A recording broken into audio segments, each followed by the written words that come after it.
Raditu billahi rabbah wa bil islami dinah wa bil muhammadin nabiyya wa rasulah. Rabbi zidni ilman warzuqni fahmah. Amin. Amma ba'du. Jamaah salat tarawih Masjid Salman rahimakumullah, wabil khusus Rektor ITB Profesor Tata Cipta Dirgantara, terima kasih yang telah menghususkan hadir pada malam hari ini salat tarawih bersama-sama. Yang saya hormati Ketua Umum Yayasan Pembina Masjid Salman ITB, Prof. Suwarno, Sekretaris Pembina Bapak Sarif Hidayat sekaligus moderator tadi, dan Ketua Pengurus Rumah Amal Salman Bapak Mipi Ananta Kusuma, Direktur Wakaf Salman Bapak Hari Utomo, dan hadir juga perwakilan Bank Indonesia Pak Muhammad Nur, dan yang saya banggakan para mahasiswa Bandung yang sama-sama hadir di tarawih pada malam hari ini.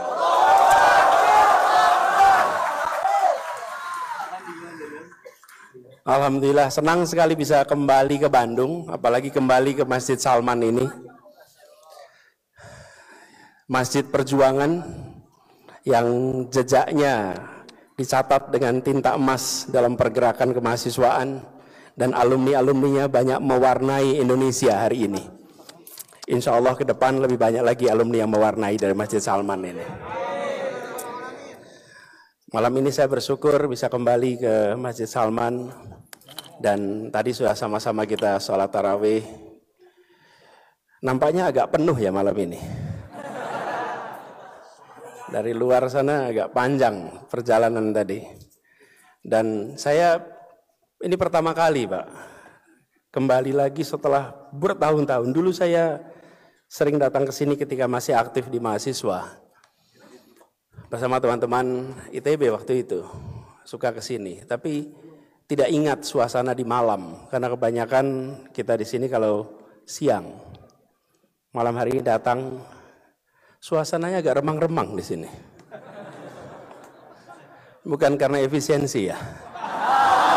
Bukan ya. Barangkali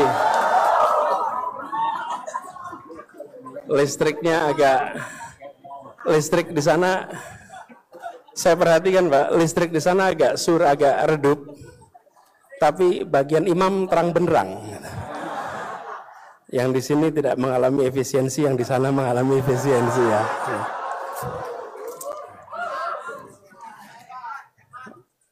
Saya bersyukur juga bahwa kembali ke Salman ini mengingatkan kita bahwa masjid sejak zaman Rasulullah dulu bukan sekedar tempat sujud dan doa.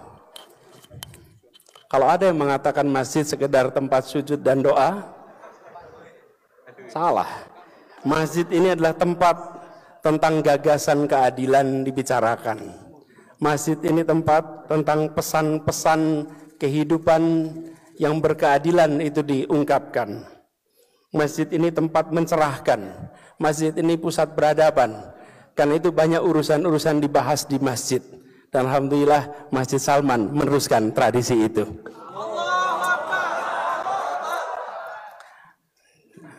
Karena ada yang protes.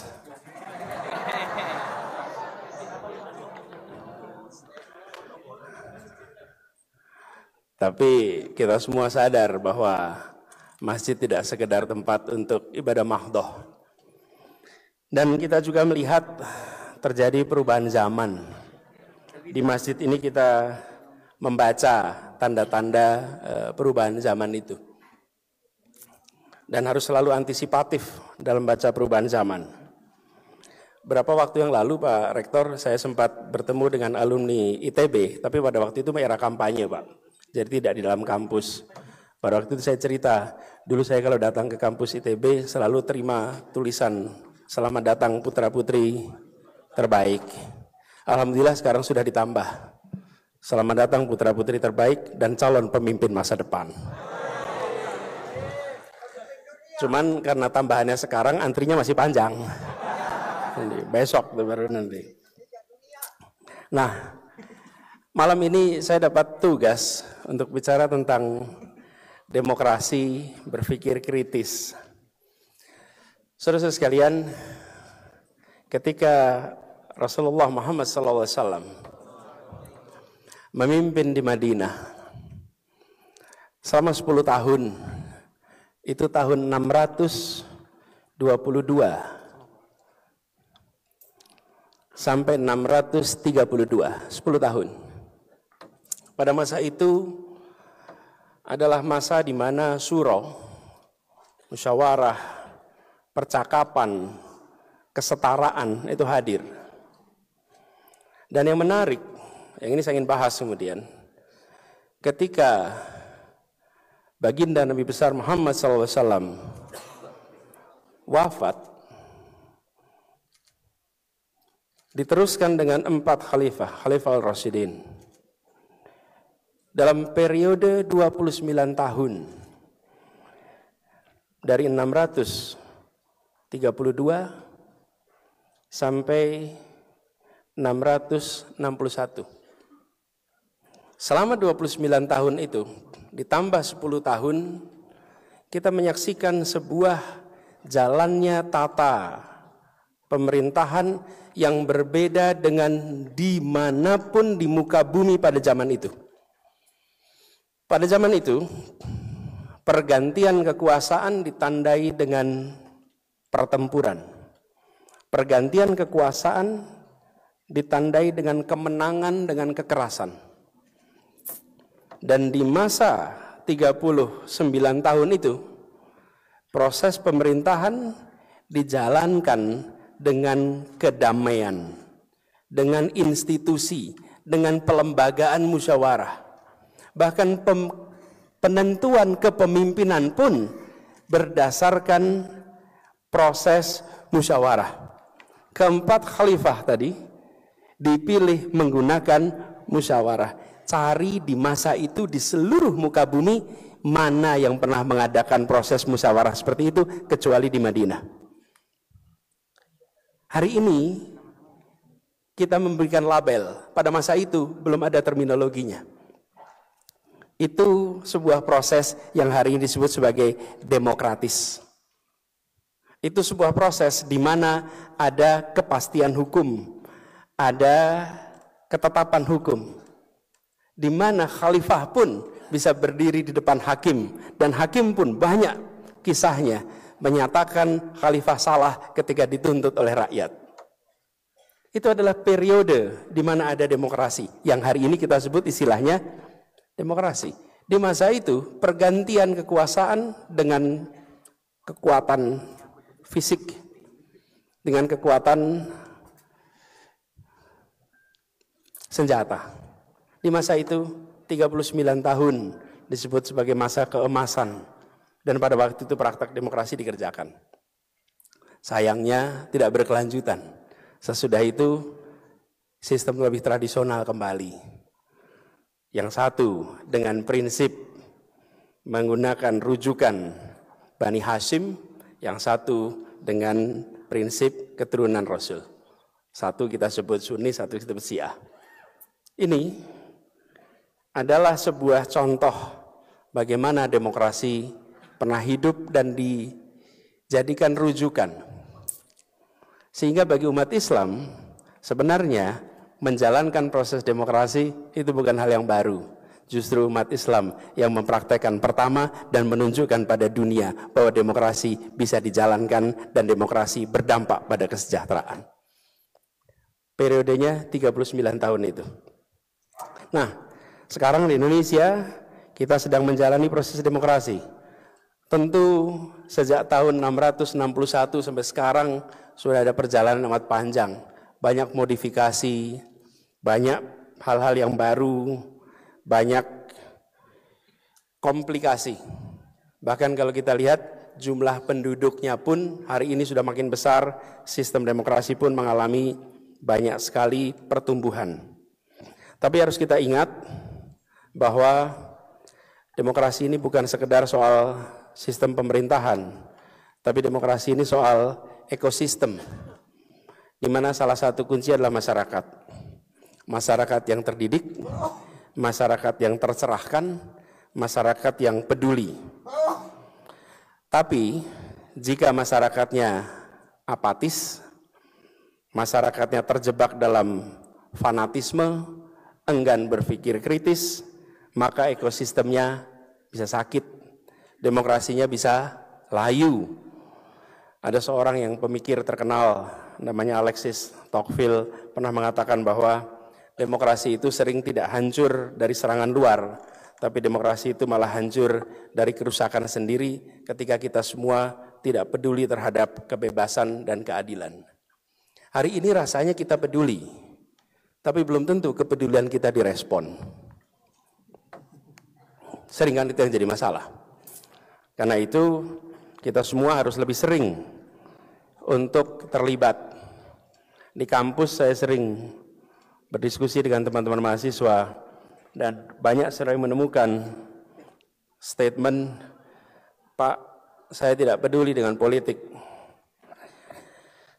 Saya tidak peduli dengan siapa yang memimpin. Saya tetap kerja, saya tetap cari nafkah seperti biasa. Toh ganti pemimpin, ya hidup saya begini-begini saja." Rasanya enggak ya. Ganti pemimpin UKT bisa naik.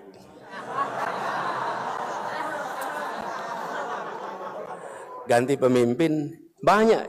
Jadi saya ingin kasih disclaimer dulu nih ya. Saya ketika bicara pemimpin itu bukan hanya tingkat nasional, tapi tingkat regional, tingkat lokal. Dan itu artinya kalau kita mengeluh soal kemacetan, ini bukan soal kendaraan, ini soal kebijakan sistem transportasi. Dan kebijakan adalah keputusan politik. Ketika kita bicara tentang harga pangan yang naik, maka ini bukan soal harga satu komoditi, tapi ini soal kebijakan tata niaga. Ketika kita mengeluhkan soal sistem pendidikan, maka ini bukan soal guru dan sekolah, tapi ini soal kebijakan pendidikan. Banyak sekali yang hulunya itu pada kebijakan, dan kebijakan adalah keputusan politik. Karena itu kita semua harus sadar bahwa tidak bisa kita menganggap bahwa biarkan demokrasi diurus oleh mereka yang peduli, dianggap diurus oleh tokoh-tokohnya saja. Kita tidak peduli, tidak bisa. Karena justru demokrasi itu diurusnya oleh kita semua. Rakyat kebanyakan yang berpartisipasi itu yang menentukan arah demokrasi kita. Caranya bagaimana? Mengawasi, mengkritik, mengusulkan, membantu, dan terlibat dalam pengambilan keputusan. Jadi bagi mahasiswa teknik, jangan serahkan urusan politik itu pada anak sosial dan hukum saja. Mahasiswa teknik jangan menganggap ini urusan mereka yang bidangnya sosial politik. Kenapa? Karena dalam prakteknya semua harus memiliki kemampuan untuk mempertanyakan, menguji, mencari bukti tentang apa yang menjadi dasar dari kebijakan. Walaupun ITB udah jelas, banyak alumni yang insinyur tapi terlibat politik, termasuk jadi gubernur di Jakarta.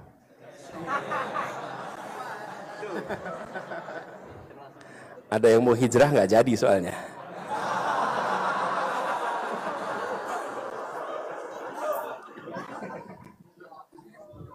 Ya, di Jakarta seringkali perlunya yang ansor. Gitu.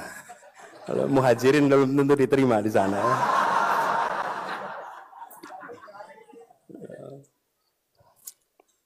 Walaupun sama-sama satu alumni ya. Nah, ini juga saudara sekalian yang saya ingin teruskan di sini. Bagi teman-teman adik-adik semua, terutama mahasiswa ITB, harus terdepan dalam urusan berpikir kritis. Karena salah satu tantangan terbesar dalam demokrasi adalah bagaimana mengambil keputusan yang baik, keputusan yang benar. dan itu harus memiliki kemampuan berpikir kritis. Kritis itu beda dengan sinis. Dan kritis itu bukan berarti selalu menolak, selalu curiga. Berpikir kritis adalah tentang pemahaman yang lebih dalam sebelum kita mengambil kesimpulan. Para ilmuwan, filosof, intelektual dari zaman ke zaman menekankan soal kemampuan berpikir kritis. Al-Farabi bicara tentang bagaimana ilmu harus didasarkan pada logika yang benar. Ibnu Khaldun di Mukaddimahnya menekankan bahwa sejarah harus dibaca dengan skeptisisme metodologis. Jangan percaya begitu saja pada satu sumber, tapi lihat dari berbagai sudut pandang. Ini Ibnu Khaldun itu adalah salah satu bapak ilmu sosial dunia. Ibnu Khaldun lah yang pertama kali bisa menganalisa sejarah bukan sebagai dongeng, tapi sebagai ilmu. Dan Ibnu Khaldun yang kemudian dirujuk sekarang sebagai sebuah pendekatan path dependence. Sampai dengan sekarang, rujukan ilmu sosial salah satu yang utama adalah Ibnu Khaldun. Karena itu juga kita harus selalu kritis. Dan kritis itu persyaratannya inkuisitif. Selalu bertanya, selalu mempertanyakan. Nah, seringkali sistem pendidikan kita tidak memberikan ruang untuk bertanya dan mempertanyakan. Banyak bertanya seharusnya baik, tapi seringkali banyak bertanya, banyak masalah. Sering bertanya, diingat guru. Lebih banyak bertanya, dosen mengingat-ingat terus. Kita harus mengubah bahwa makin banyak tanya makin baik. Itu kalau dibuatkan grafik, sumbu horizontal dan vertikal. Horizontalnya umur, vertikalnya adalah kekritisan. Yang menarik, di usia muda makin kecil anak makin kritis, makin tambah usia kekritisannya berkurang, inkuisitifnya berkurang. Seharusnya makin berumur makin kritis. Nah, kita membutuhkan yang makin hari makin kritis. Dan kritis ini akan menjadi tameng, saudara-saudara sekalian. Apalagi kita hidup di era yang banyak hoax. Kalau banyak hoax, saya pernah ditanya, apa menghadapi hoax? Cara menghadapi hoax adalah dengan memiliki kemampuan berpikir kritis. Kemampuan berpikir kritis adalah benteng dalam menghadapi hoax. Hoax itu akan dengan mudah diterima dan disebarkan ketika kita tidak mengkritisi isinya. Nah, ini juga dalam proses demokrasi. Ketika ada narasi, ketika ada pesan dari tokoh, dari siapapun, maka latih untuk mencari informasi, memverifikasi, mengecek ulang, memastikan akurat. Jadi di dalam masyarakat demokratis walaupun ada suasana kebebasan berbicara, tapi kekritisan itu penting. Dan meneruskan soal kebebasan, saya ingin garis bawahi, kebebasan berbicara itu bukan berarti pendapat semua orang bobotnya sama. Kadang-kadang kita menyaksikan karena ada kebebasan berbicara, maka bobotnya sama. Ya kalau kita bicara tentang jembatan antara insinyur sipil dengan bukan insinyur sipil, kira-kira bobotnya besar mana? Insinyur sipil. Tapi seringkali sekarang atas nama kebebasan berbicara, semua punya bobot untuk bicara apa saja. Dan kita seakan-akan kehilangan daya pilih mana yang sesungguhnya kita jadikan rujukan. Sama bicara moneter. Ya antara ekonom dan non-ekonom tentu berbeda. Jadi soal kepakaran ini adalah sesuatu yang juga harus menjadi pegangan bagi kita. Dan bicara tentang kepakaran, saya rasa di kampus ITB ini stoknya banyak sekali. Masa COVID kemarin tadi seperti diceritakan, kami merasakan pasokan ide gagasan untuk menyelamatkan sesama. Walaupun banyak juga yang kuliahnya di bidang A, berkaryanya di bidang B. Tapi yang luar biasa adalah bagaimana insinyur teknik nuklir bisa menjadi menteri kesehatan. Itu menurut saya luar biasa. Mudah-mudahan bawa kebaruan yang sesungguhnya di sana. Saya lihat ada dalang luar biasa, budayawan luar biasa. Ketika dicek, ternyata lulusan matematika, Sujiwo Tejo. Itu juga pengalaman saya ketika masih kuliah, menjemput seseorang yang dulu aktif di Masjid Salman, namanya Bang Imaduddin Abdurrahim.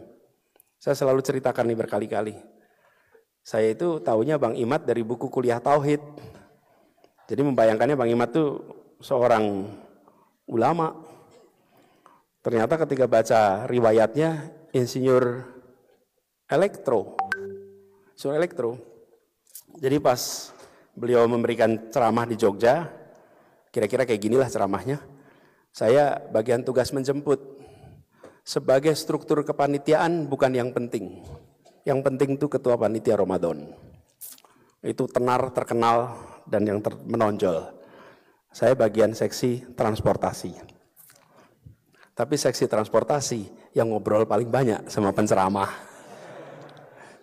Dari mulai jemput di bandara sampai ngantar kemana-mana. Lalu saya tanya Bang Imad, Bang Imad, saya ini baru tahu kalau Bang Imad itu adalah insinyur listrik. Gimana ceritanya? Cerita. Waktu beliau masih SMP kalau tidak salah, di Sibolga, ada peresmian bendungan bukan Sibolga, Asahan.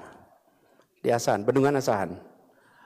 Nah, pas peresmian bendungan Asahan itu, yang meresmikan Bung Hatta. Jadi anak-anak muda, laki-laki, dari kampung itu semuanya datang. Ini tahun 50-an, belum ada TV, radio masih minim, jadi semuanya pengen datang, ingin lihat wajahnya Bung Hatta. Seperti apa wajah wakil presiden asal Sumatera itu. Oh, semua orang Sumatera itu pengen lihat waktu itu. Datang, lalu Bung Hatta pidato di situ. Nah, dalam pidatonya, Bung Hatta bilang begini kira-kira. Di masa depan, Indonesia akan membutuhkan banyak lagi bendungan-bendungan seperti ini. Karena Indonesia membutuhkan energi listrik yang banyak sekali. Dan Indonesia di masa depan membutuhkan banyak sekali insinyur-insinyur listrik. Kata Bang Imad, semua anak pulang ke kampung pengen jadi insinyur listrik. Kenapa? Karena kata Bung Hatta itu yang dibutuhkan oleh Indonesia ke masa depan. Apa yang menarik dari fenomena ini? Tidak ada orang yang mendengarkan pidato Bung Hatta dan berpikir negatif. Begitu Bung Hatta bilang kita butuh insinyur listrik, semua mengatakan, saya dengar, saya jalankan. Saya akan jadi insinyur listrik. Itu yang disebut sebagai kepercayaan tanpa syarat. Percaya pada Bung Hatta tanpa syarat. Orang ini berintegritas. Tidak ada yang pulang mikir, kira-kira adiknya punya kontraktor kontraktor listrik gak ya gitu.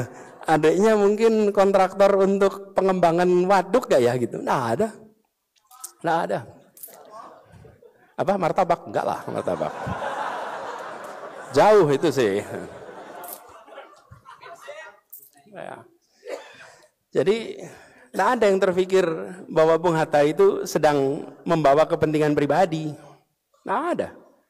Ini yang harus dikembalikan di Republik ini. Integritas menjadi bagian yang bersenyawa dengan pemimpin-pemimpin yang ada di Republik ini.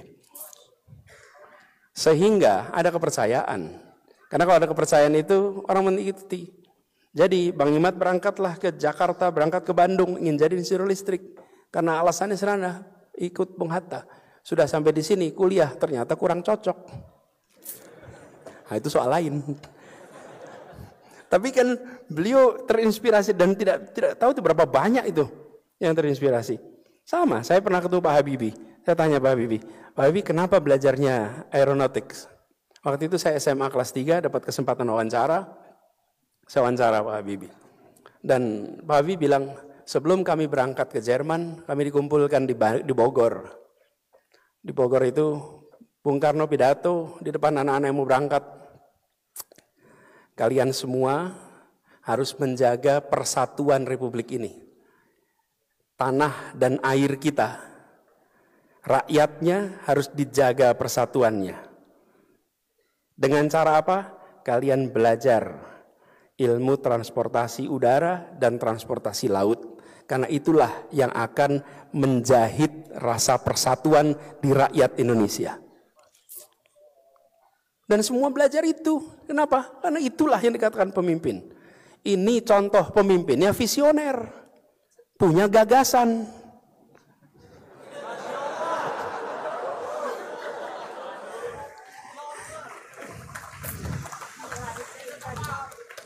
Memang ada apa? Ini kan saya lagi cerita Bung Karno punya gagasan. Bung Karno punya gagasan dan gagasan yang diungkapkan lalu menjadi inspirasi. Kalau tidak ada gagasan yang nggak pernah jadi inspirasi. Paling hanya bisa difoto. Tapi kalau gagasan dia menempel di dalam benak dan dia menjadi penggerak. Karena itulah kalau kita lihat mereka-mereka memiliki visi, memiliki misi, ditopang dengan integritas, ditopang dengan daya artikulasi yang hebat, maka dia menjadi pesan yang menginspirasi begitu banyak. Dan lihatlah apa yang terjadi. Karena itulah saudara-saudara sekalian, ketika kita berbicara tentang demokrasi pada hari ini, kita menginginkan demokrasi yang berjalan untuk kepentingan rakyat. Bukan demokrasi yang berjalan untuk kepentingan sekelompok orang yang memegang kewenangan.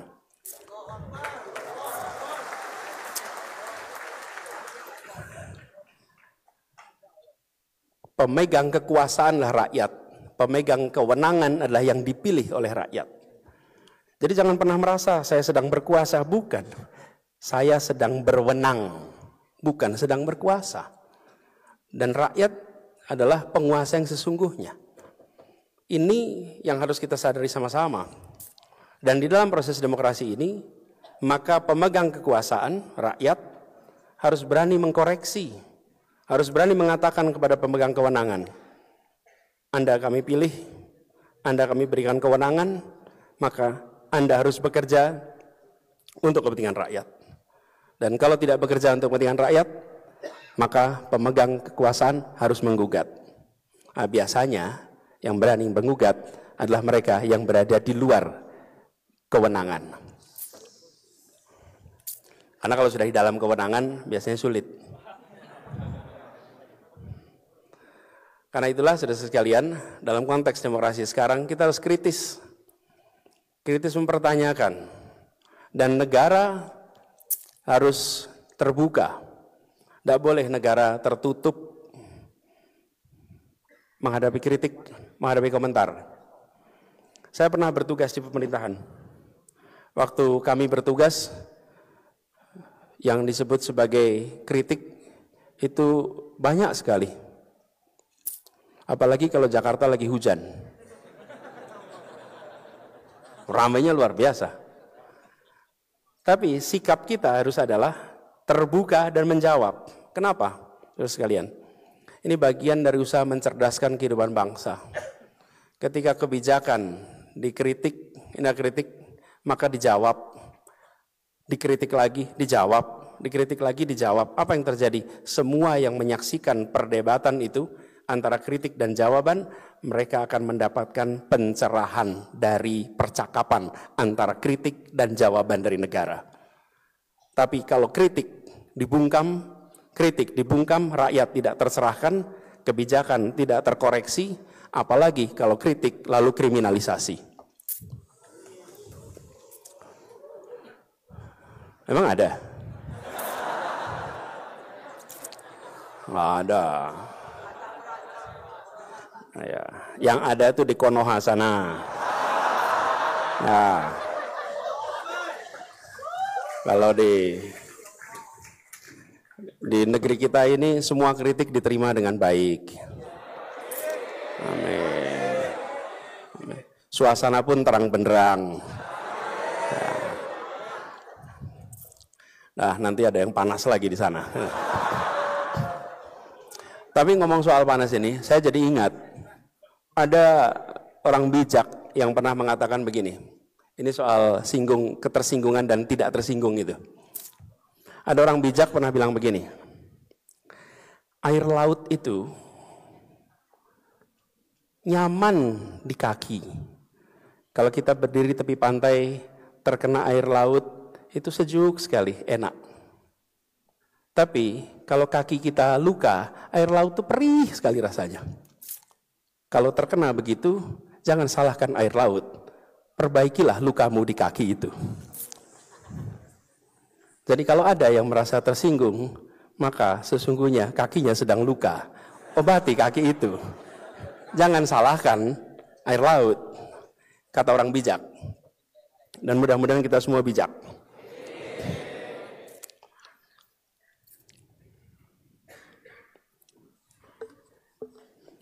Kita semua sedang menghadapi Indonesia yang sedang berat. Dan hari-hari ini banyak saudara-saudara kita sedang menghadapi bencana alam akibat banjir.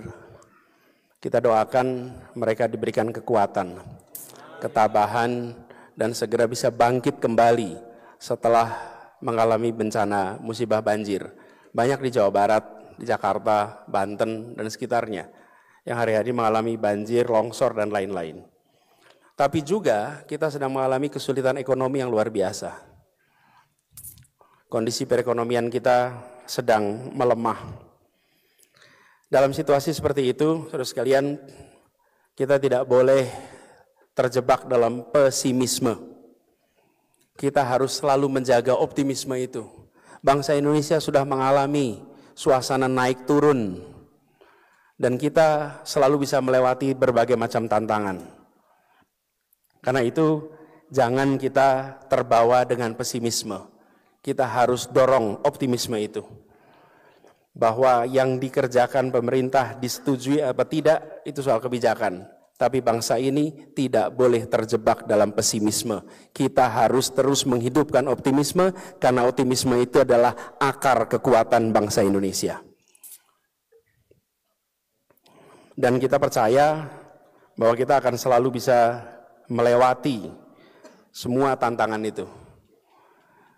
Doa kita tidak pernah berubah. Setiap tantangan yang diberikan kepada kita, pasti kita sanggup. La yukallifullahu nafsan illa usaha. Jangan berikan beban yang kami tidak mampu untuk memikulnya. Sehingga ketika kita mendapatkan beban seperti ini, kita yakin bahwa Allah Subhanahu wa taala pasti sudah menakar kemampuan kita. Jadi jagalah optimisme itu. Selalu ada jalan keluar. Di dalam setiap kesulitan ada kemudahan. Ini bukan dalam setiap kesulitan, sesudah kesulitan ada kemudahan, dalam kesulitan ada kemudahan. Itulah sebabnya kita harus jaga optimisme itu, apalagi anak-anak muda. Anak-anak muda adalah penjaga api optimisme itu. Walaupun di sosial media ada hashtag kabur aja dulu. By the way, saya 2 minggu lalu ke Qatar. Di Qatar ketemu dengan banyak sekali insinyur-insinyur Indonesia. Dan banyak insinyur Indonesia itu adalah alumni dari ITB. Pas rame-ramenya kabur aja dulu. Ketemu mereka. Lalu saya katakan pada mereka, Anda, enggak, saya enggak nyuruh pulang. Kasihan betul mereka suruh pulang sekarang ini. Mereka lagi kerja. Saya malah katakan begini, Indonesia ini kekurangan orang di gelanggang internasional. Kita semua jago kandang. Kita semua jago kandang. Dan kita ini kalau ada yang mau ke internasional, nggak nasionalis lu. Kapan republik ini akan maju? Kita coba datang ke World Bank, India, Filipina, Cina, Jepang, berderet. Mana Indonesia? Datang ke lembaga-lembaga internasional, berderet, PBB, semua. Mana Indonesia? Nggak joget lah, kamu gimana? Ini lagi serius ngomongnya. Sebentar. Ya, bentar kita terusin dulu bentar. Ya. Saudara-saudara tahu tidak bahwa PBB itu punya universitas, namanya Universitas PBB. Dan Universitas PBB itu pernah punya rektor yang tidak lulus S1. Asal Indonesia. Namanya Soejatmoko. Soejatmoko itu adalah rektor Universitas PBB dan dia tidak pernah lulus sekolah kedokterannya, tetapi dia mendapatkan doktor honoris causa dari universitas-universitas terkemuka dunia. Karena kematangan berpikirnya, karena kebijaksanaannya, karena luasnya bacaan. Ketika dia berbicara dalam bahasa internasional, banyak orang yang mendengarkan sambil manggut-manggut. Kenapa? Karena kosakatanya lebih banyak daripada orang aslinya. Bayangkan coba, kalau ada orang bukan Sunda datang ke Sunda ngomong bahasa Sunda yang kosakatanya lebih kaya daripada orang Sunda. Pasti bengong Anda melihatnya. Bener nggak? Iya, itu Soejatmoko. Memang bukan dokter lewat ujian dokter, enggak.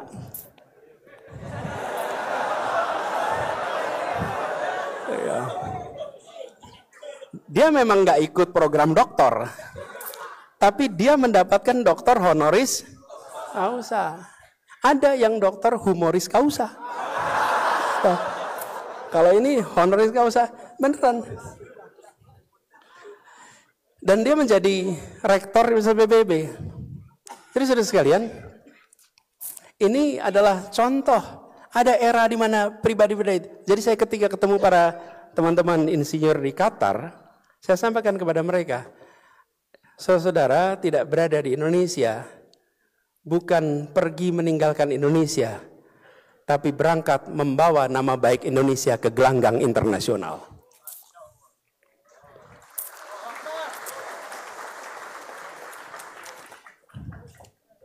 Jadi kita jangan pandang mereka itu, mereka lagi bawa nama baik kita. Ketika dia memimpin rapat dan luar biasa, lalu orang bertengkokan, orang dari mana ini? Oh dari Indonesia, lulusan mana? ITB. ITB, di mana itu? Di Bandung. Mau dibilang universitas institut teknologi terbaik di Indonesia gitu kan? Berani nggak disebut itu? Ini contoh. Jadi kita jangan pandang mereka yang pergi itu sebagai melarikan diri, tapi pandang mereka sebagai perwakilan. Dan kita butuh lebih banyak lagi. Mudah-mudahan ke depan lebih banyak lagi. Tapi saya ingatkan pada mereka semua, pesawat terbang boleh membawa badan Anda pergi dari Indonesia, tapi hati dan pikiran saya jamin tidak akan pernah bisa meninggalkan Indonesia. Terus bantu Indonesia, bantu dengan pikiran, bantu dengan kekuatan finansial, bantu dengan gagasan. Dan kalau kita punya banyak orang-orang di sana, apa yang terjadi? Kita dengan mudah akan bisa mendapatkan lobby-lobby untuk kepentingan Indonesia. Hari ini sering kita kesulitan. Dulu kita punya tokoh-tokoh di tempat itu, seperti saya sampaikan tadi, yang namanya Soejatmoko. Nah, mudah-mudahan kita nanti punya lebih banyak yang seperti itu.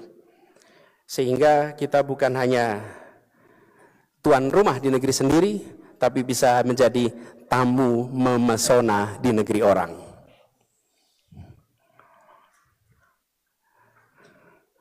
Nama baik kemudian terjaga di situ. Dan saudara sekalian, di dalam suasana ini kita ingin jaga suasana demokrasi ini berjalan dengan baik. Saya usul kepada semuanya, mari kita seringkali lebih dingin di dalam merawat kebersamaan. Perbedaan pikiran selalu ada, perbedaan gagasan selalu ada. Tapi jangan kita terbawa dengan kebiasaan untuk cancel, memutuskan, memotong jembatan, memutus jembatan. Karena itu justru akan membuat suasana kebersamaan kita ini sulit untuk dijaga. Kita dorong budaya diskusi, budaya deliberasi, belajar memahami, bukan sekedar menang perdebatan. Merangkul untuk mencari kebenaran, bukan sekedar mengukuhkan ego. Dan tradisi itulah yang dijaga di kampus-kampus. Kampus-kampus harus terus menjadi tempat di mana gagasan berbeda diperdebatkan. Kalau kampus hanya menjadi paduan suara yang membawa pesan yang sama, maka kampus tidak lagi menjadi pilar penjaga kemajuan Indonesia. Tapi kalau kampus menjadi tempat di mana perbedaan gagasan dibicarakan dan urusan-urusan besar dibahas dengan keterbukaan, maka itu akan dahsyat. Pesan ini adalah pesan untuk kita menjaga supaya Indonesia terus menjadi bangsa yang memperbaharui gagasan itu. Saya termasuk yang mempercayai bahwa inspirasi gagasan itu tidak muncul dari meditasi. Inspirasi tidak datang dari meditasi. Inspirasi itu datang dari interaksi. Interaksi gagasan, interaksi dengan pikiran-pikiran berbagai pihak. Itulah yang memunculkan inspirasi. Karena itu harus dibuka ruangnya. Saya bersyukur sekali bahwa ITB membuka ruang itu. ITB menjaga ruang itu. Dan ini harus dipertahankan terus. Supaya ke depan kampus-kampus yang merekrut putra-putri terbaik menjadi kampus yang menghidupkan suasana dialog di antara putra-putri terbaik. Saudara-saudara sekalian, banyak tentu yang bisa kita bahas. Tapi sebagai pengantar saya akhiri di sini. Nanti ada dialog dipimpin oleh Pak Sarif Hidayat. Kita bisa tanya jawab. Tolong tanyanya yang baik-baik saja. Tolong jangan membuat pertanyaan yang merepotkan saya di kemudian hari. Ya, bebas. Boleh tanya apa aja. Boleh tanya apa aja. Kan negeri kita negeri demokrasi. Iya.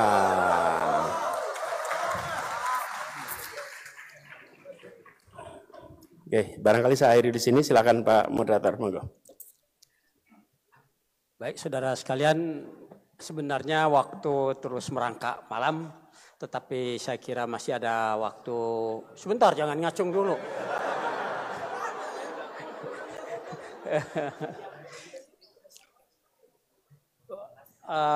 Saya tidak bisa berlaku adil terus terang aja karena mata saya dua begitu ya. Akan saya scan aja dulu. Tolong turun dulu. Turun dulu. Percuma berdiri juga kalau tidak saya tunjuk. Mohon maaf, saya sedang berkuasa begitu. Begini aja. Saya hitung 3, 2, 1 pada hitungan ke-1 yang saya lihat ngacung itu yang saya akan pilih begitu ya. Mohon maaf, saya tidak bisa adil terus terang aja. Itu 3, 2, 1.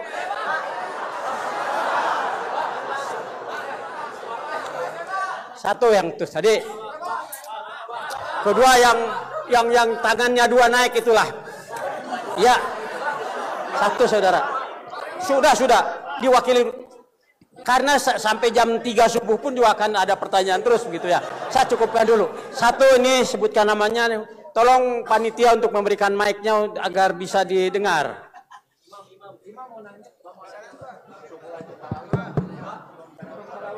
Baru 2 dulu, waktunya nanti sudah cukup supaya bisa fokus. Silakan. Cek. Assalamualaikum warahmatullahi wabarakatuh. Nama saya Wawan, saya dari Medan. Saya jurusan Teknik Mesin aja ya, ITB. Saya ingin bertanya, berangkat dari cerita Pak Anies ada 2 tadi yang terinspirasi dari Bang Imad yang berkata kalau beliau itu terinspirasi dari ceramah Bung Hatta. Yang kedua, berangkat dari cerita Bapak yang bertemu Presiden B.J. Habibie waktu SMK. Yang beliau cerita kalau kita butuh alat transportasi. Dan sekarang ini saya terinspirasi dengan cerita Bapak. Yang ketiga, saya ingin menjadi orang seperti Bapak yang bertanya kepada calon Presiden 2029. Amin nanti.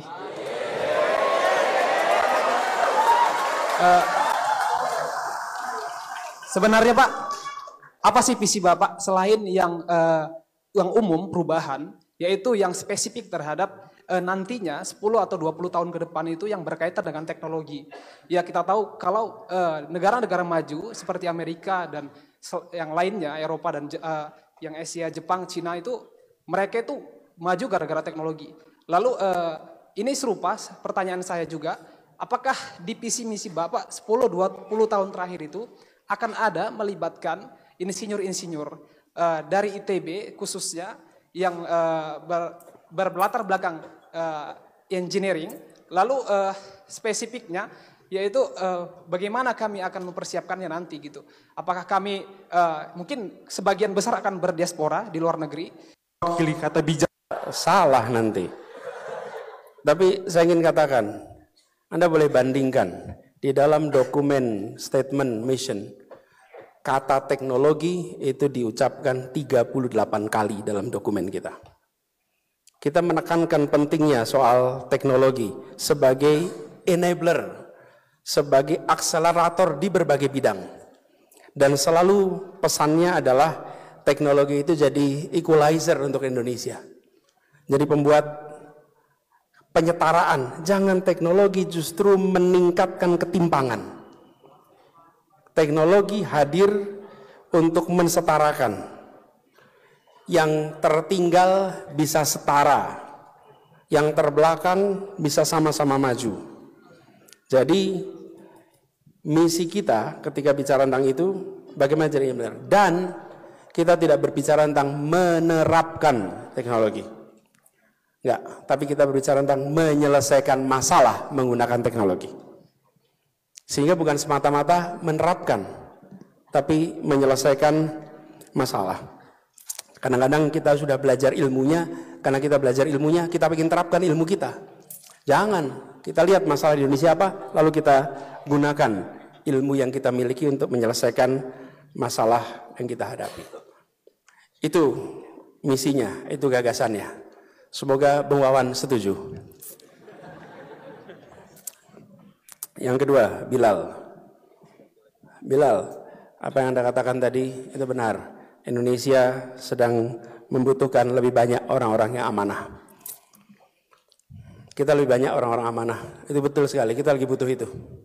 Dan orang yang berada di dalam pemegang kewenangan tidak memandang kewenangan sebagai kegiatan usaha mencari keuntungan.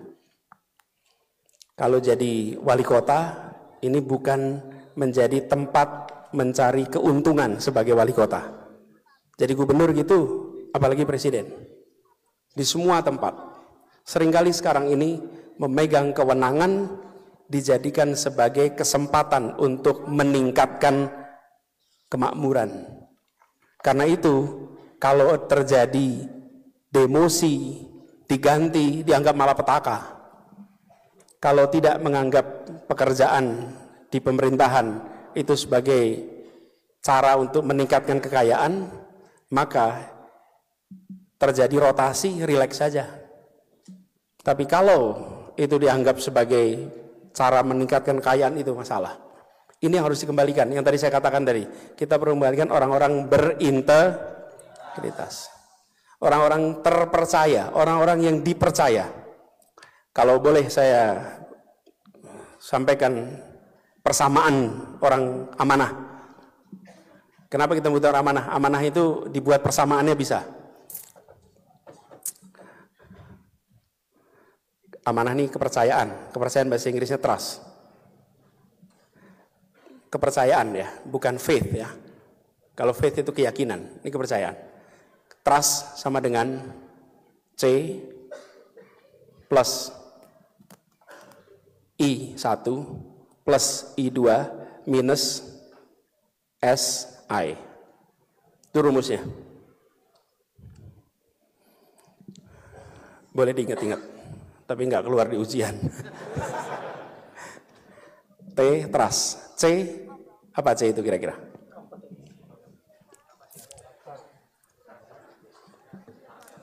Competence. Kalau nggak punya kompetensi, Anda udah percaya. Saya mau pinjam mobil. Pak Sarif, saya mau pinjam mobilnya. Terus Pak Sarif tanya, Anis bisa nyetir nggak? Enggak. Kira-kira dipinjemin mobil nggak? Enggak. Competence. Nomor 2. I1, integrity. Punya integritas itu artinya apa? Integritas itu bukan jujur. Bukan jujur. Ketua perampok menceritakan tadi malam merampok macam-macam, dia jujur. Jujur. Tapi boleh nggak kita bilang dia berintegritas? Tidak. Berintegritas artinya dia jujur dan apa yang dikerjakan sejalan dengan ajaran agama, sejalan dengan kepentingan umum, sejalan dengan kemaslahatan orang banyak. Itu namanya integritas. Itu I1. I2? Apa I2? Income, bukan income.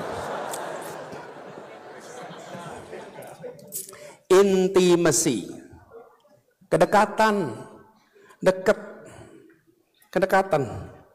3 itulah yang membuat namanya amanah itu.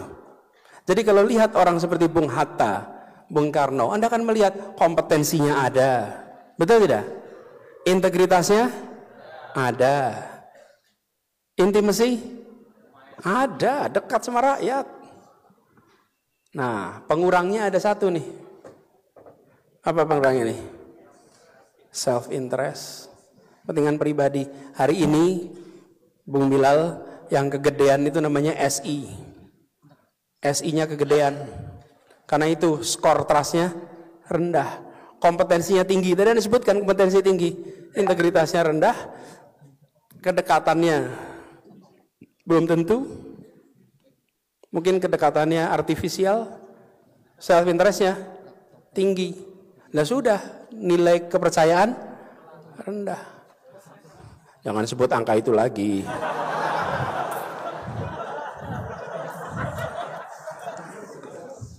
Saya aja nggak ngulang itu, nanti masalah nanti kan. Nah, jadi saudara sekalian, kita jaga itu semua. Apa yang dikatakan Bilal itu benar. Saya ingin sampaikan satu hal yang hilang di Republik ini. Selain itu adalah meritokrasi. Meritokrasi. Masuk ITB, meritokrasi tidak? Anda jawab itu sendiri. Ketika kita menerapkan meritokrasi, itu yang tadi saya sampaikan. Ketika 4 khalifah itu dipilih, meritokrasi enggak musyawarahnya itu? Musyawarah. Ketika Abu Bakar As-Siddiq radhiyallahu anhu dipilih, itu berdasarkan syura. Sayyidina Umar, Sayyidina Uthman, Sayyidina Ali, itu meritokrasi, rapat, diskusi. Dicari yang terbaik di antara semua. Bahkan ketika Sayyidina Umar menjelang wafat, dia mengatakan jangan sampai anak saya ikut di dalam salah satu calon pengganti saya. Sayyidina Ali mengatakan jangan sampai anak saya ikut di dalam salah satu pengganti saya.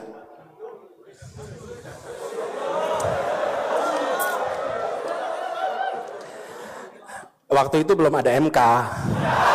Ya.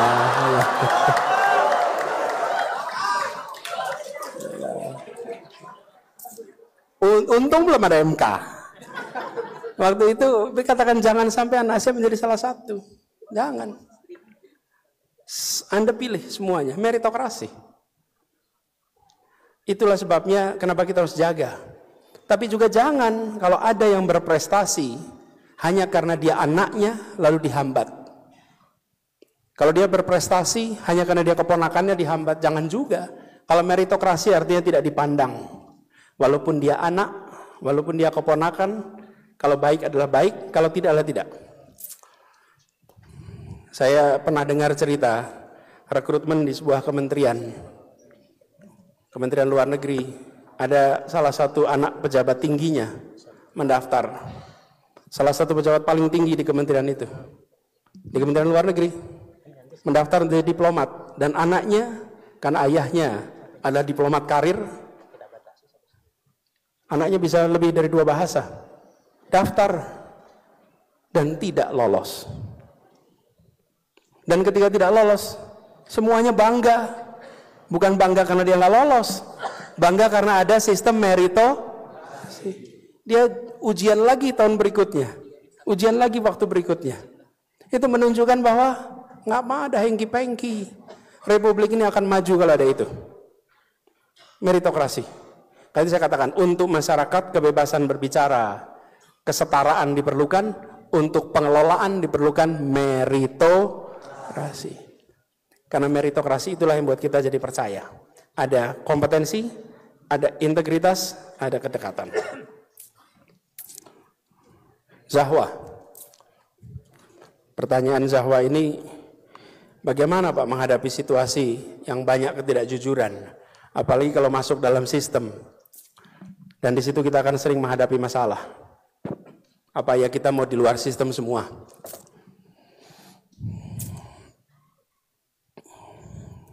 Memang ini salah satu tantangan yang paling besar. Apalagi kalau pas di luar sistem, pidatonya luar biasa kuat. Wah, itu. Terus ada rekam jejak digitalnya. Waduh, pas menjabat itu ditagih semua itu nanti. Tapi itulah baiknya era sekarang. Apa yang dikatakan saat di luar sistem, terus ada dalam memori publik dan dimintai pertanggungjawabannya kita berada dalam sistem. Ini bagian dari kemajuan yang kita syukuri. Kita syukuri. Walaupun bagi yang mengatakan barangkali coba dulu nggak ngomong gitu. Tapi saudara sekalian, saya ingin garis bawahi gini. Di dalam kita berhadapan dengan kenyataan, kita tidak mungkin selalu dalam situasi ideal. Tidak mungkin. Saya selalu gunakan diagram 4 kuadran. Sumbu X dan sumbu Y. Sumbu X adalah nilai. Nilai itu atas benar, bawah salah. Sumbu Y adalah manfaat, menguntungkan, merugikan, baik, buruk. Yang kita inginkan tentu berada di kuadran 1, di mana keputusan yang dibuat itu benar secara nilai dan baik secara konsekuensi. Itu ideal, tidak ada perdebatan.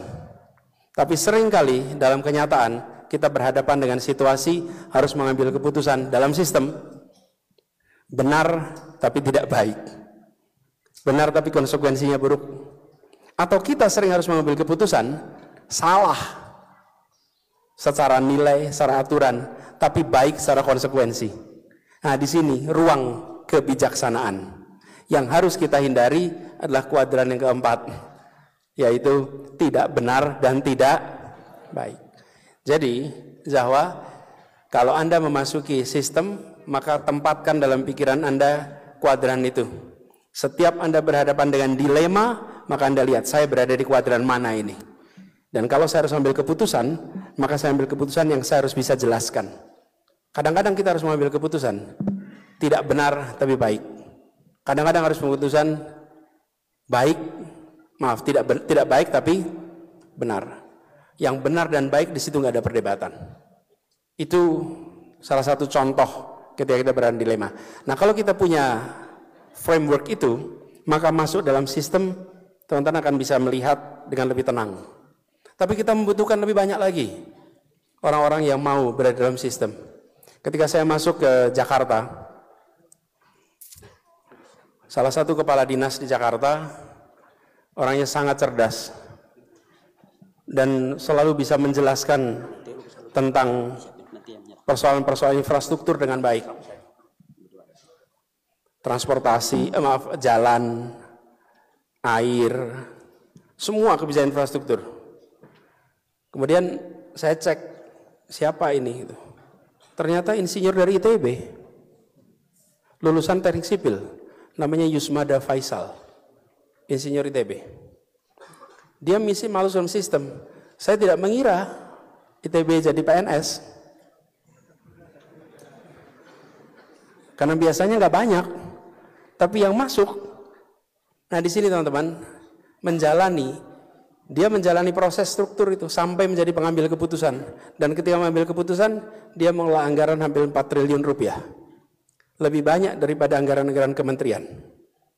ketika mengelola infrastruktur di Jakarta. Dan pada saat itu dia bisa mengambil begitu banyak keputusan memberikan manfaat. Tapi untuk sampai ke sana dia harus menjalani proses dalam birokrasi. Nah, disinilah letak tantangannya. Tapi saya yakin kalau kita punya pegangan itu dan punya keyakinan atas nilai yang kita pegang, insya Allah ini bisa terlewati. Lalu ke depan, saudara sekalian, tadi ada satu pernyataan tentang suasana kita ini sedang tidak baik-baik saja. Saudara sekalian, jangan pesimis. Bung Karno kuliah di ITB 1921 sampai 1926. Dia berjuang untuk Indonesia merdeka. Tapi kalau pada saat itu ditanya, Bung, kapan itu merdeka? Nggak tahu kapan. Tapi saya tahu itu akan terjadi. Saudara sekalian, tahun 21 sampai 26, itu kalau sampai tahun 45 itu 19 tahun lamanya. Kalau dari 21, itu 24 tahun lamanya.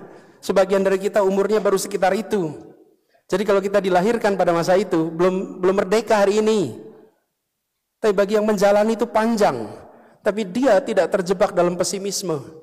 Dia menjaga optimisme itu. Hari ini Anda jangan pesimis. Walaupun suasana sekarang mungkin ada mengatakan gelap, porak-poranda, tidak nyaman. Yakinlah Indonesia akan terang benderang nantinya. Indonesia akan bangkit nantinya. Tapi itu adalah hasil perbuatan kita sendiri. Tidak bisa kalau kita tidak berbuat. Kalau masing-masing kita justru merusak, ya akan rusak. Tapi kalau masing-masing kita mengerjakan yang baik, ya baik. La yughayyiru ma biqaumin hatta yughayyiru ma bi anfusihim. Allah tidak akan mengubah nasib kecuali umat itu sendiri mengubahnya, kita semua ini. Jadi maksud saya, ya kritik yang keras, tapi jangan juga di sisi lain kita diam dan tidak berbuat. Karena perbuatan baik kita di wilayah masing-masing secara akumulatif akan menghasilkan kebaikan untuk Republik ini. Itu yang kita butuhkan. Apalagi di bulan puasa seperti sekarang ini. Ini adalah masanya untuk kita bisa menjaga. Jadi saudara sekalian, kita jaga optimisme itu. Kita jaga optimisme itu. Termasuk saya juga ikut menjaga optimisme itu.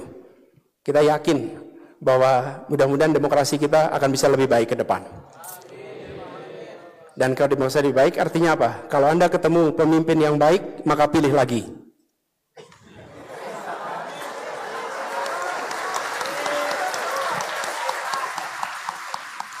Kalau baik, pilih lagi. Kalau tidak baik, jangan lebih lagi. Simple. Dengan begitu, kita akan bisa mendorong untuk kemajuan. Dan pemimpin itu semua level ya. Kadang-kadang begitu kata pemimpin, langsung seluruhnya level nasional saja. Itu Pak, jawaban atas 3 pertanyaan tadi Pak. Baik hadirin sekalian, kendati pun kita sangat penasaran untuk menambah lagi pertanyaan, tetapi waktu terus bergerak maju dan kita harus beristirahat untuk besok. Dengan segala permohonan maaf, maka session berikutnya sudah ditutup. Untuk itu saya mohon Pak Saya ingin memberikan penutup sebentar Pak, kalau boleh. Silakan. Ya, Pak Sarif. Closing statement dulu Ya, dari Mas karena Anies. sudah tidak ada sesi berikutnya, saya ingin sampaikan terima kasih. Saya kembali ke ITB ini diantar 2 alumni ITB. Bung Widi Aswindi, ini dulu tokoh gerakan mahasiswa tahun 98 dari ITB. Boleh beri dong Bung Aswindi. Nah ini. Dan satu lagi Heri Darmawan. Ini Heri Darmawan adalah presiden ITB pada masanya. Sempat menjadi pengajar muda, ditugaskan di Kapuas Hulu, Kalimantan Barat. 1 tahun di tempat tidak ada sinyal telepon, tidak ada listrik, dan saya salut karena ITB berhasil mendidik anak-anak untuk mau berada di tempat-tempat yang sulit di pelosok negeri. Saudara saya, sama Prof. Sulfikar Amir, ini dia namanya Sulfikar Amir. Alhamdulillah, beliau sekarang menjadi profesor di NTU, masih konsisten di bidang itu. Wintang, ini alumni ITB yang bekerja bersama. Mudah-mudahan kita semua bisa menjaga silaturahmi kita. Pesan terakhir saudara sekalian, sebelum ditutup, saya ingin berharap pada semuanya, mari kita jaga kemampuan berpikir kritis kita, jaga optimisme kita, dan jangan menjadi pribadi yang takut mengungkapkan pikiran. Jangan sampai rasa takut itu membuat kita tidak ambil tanggung jawab untuk Republik ini. Tunjukkan keberanian mahasiswa, bahwa mahasiswa adalah pribadi-pribadi yang berpikiran bebas, yang punya tanggung jawab atas negeri ini, dan akan terus mengirimkan pikiran-pikiran untuk kemajuan, menjaga demokrasi. Insya Allah dari kampus ini pesan untuk menjaga demokrasi itu akan bergaung ke seluruh Indonesia. Pada pengurus Salman saya sampaikan terima kasih atas kesempatan diskusinya, dialognya. Pak Rektor terima kasih. Insya Allah perjumpaan kita menjadi perjumpaan bawa berkah bagi semuanya. Assalamualaikum warahmatullahi wabarakatuh. Waalaikumsalam. Hadirin sekalian, kita akan menyaksikan selanjutnya penyerahan cenderamata yang akan diserahkan bersama oleh Bapak Rektor Institut Teknologi Bandung dan Ketua Pengurus CPM Salman. Di Bandung, terima kasih. Ya, terima kasih.